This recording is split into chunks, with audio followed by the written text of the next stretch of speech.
অনেকগুলো কাজ করা নিষিদ্ধ, যেমন কোনো কিছু মানে মানে ফেলে রয়েছে, এখানে একটি মোবাইল রয়েছে, আপনি এখান থেকে এটা নিতে পারবেন না। সেই ব্যক্তি নিতে পারবে যে এটা 1 বছর পর্যন্ত মানুষদেরকে বলে বেড়াবে যে এটা আমি এখানে পেয়েছি টাকা, সেই শুধু নিতে পারবে। কয় বছর? 1 বছর পর্যন্ত। এছাড়া রয়েছে মদিনাতে গাছ কাটা, পাখি শিকার করা ইত্যাদি সমস্ত কিছু নিষেধ। আর এখানে বিভিন্ন ফজিলত দিয়ে আল্লাহ সুবহানাহু ওয়া তাআলা কি বরকত করেছেন। রাসূল সাল্লাল্লাহু আলাইহি ওয়াসাল্লাম তিনি বলেন,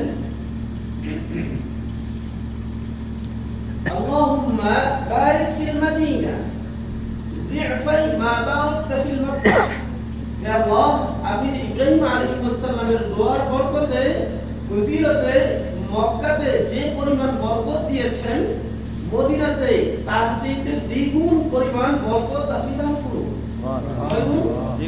দ্বিগুণ, মক্কার চাইতে দ্বিগুণ রাসূল সাল্লাল্লাহু আলাইহি ওয়াসাল্লাম তিনি দোয়া করেছেন। এরপরে আরো তিনি বলেছেন, শুধু এইভাবে দ্বিগুণ বলে ক্ষান্ত হননি, তারপর আবার বলেছেন আল্লাহুম্মা বারিক ফি মুদ্দিনা ওয়া ফি সাইনা ওয়া ফি মাদিনাতিনা।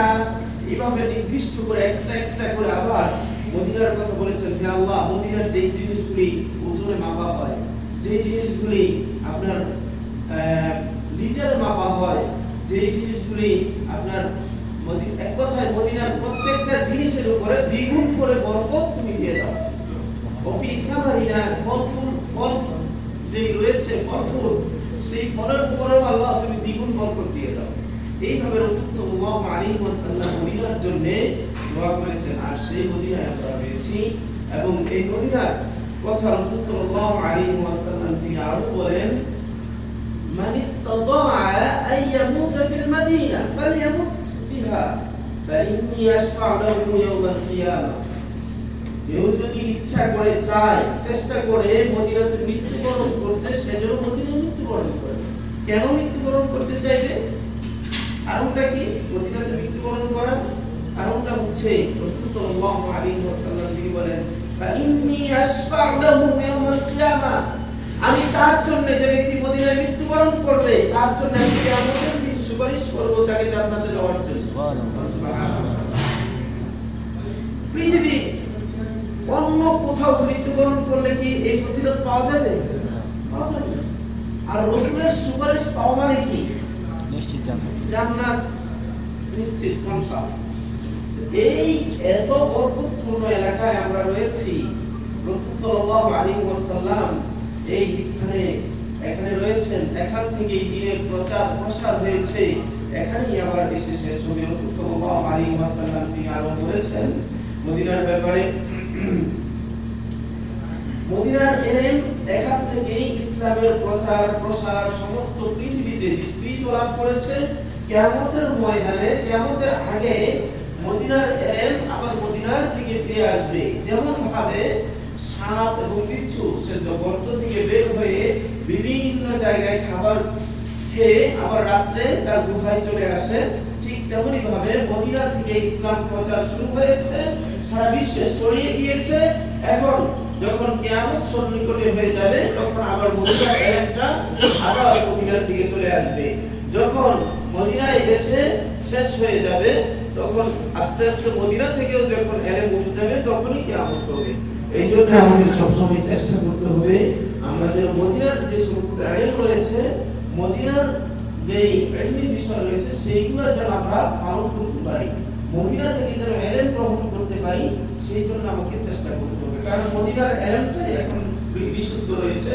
কারণ আমরা দেখতেছি বর্তমানে কিয়ামতের যে আলামতগুলি আল্লাহ রাসূল সাল্লাল্লাহু আলাইহি ওয়াসাল্লাম তিনি বলেছেন, সেই কিয়ামতের বহু আলামত প্রকাশিত হয়ে গিয়েছে।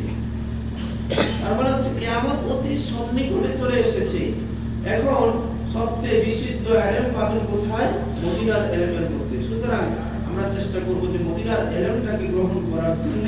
আল্লাহ তাআলা তাহলেই আমাদের এলেমে আমলে বরকত দিবেন। পাশাপাশি এই যে মদিনা, সোনার মদিনা আমরা বলি, এটা এমনি সোনার মদিনা হয়েছে। এখানকার যে সমস্ত আনসারী ভাই রয়েছে, যখন রাসূল সাল্লাল্লাহু আলাইহি ওয়াসাল্লাম তিনি এখানে এসেছেন, মক্কা থেকে সাহাবীরা হিজরত করে এখানে এসেছেন।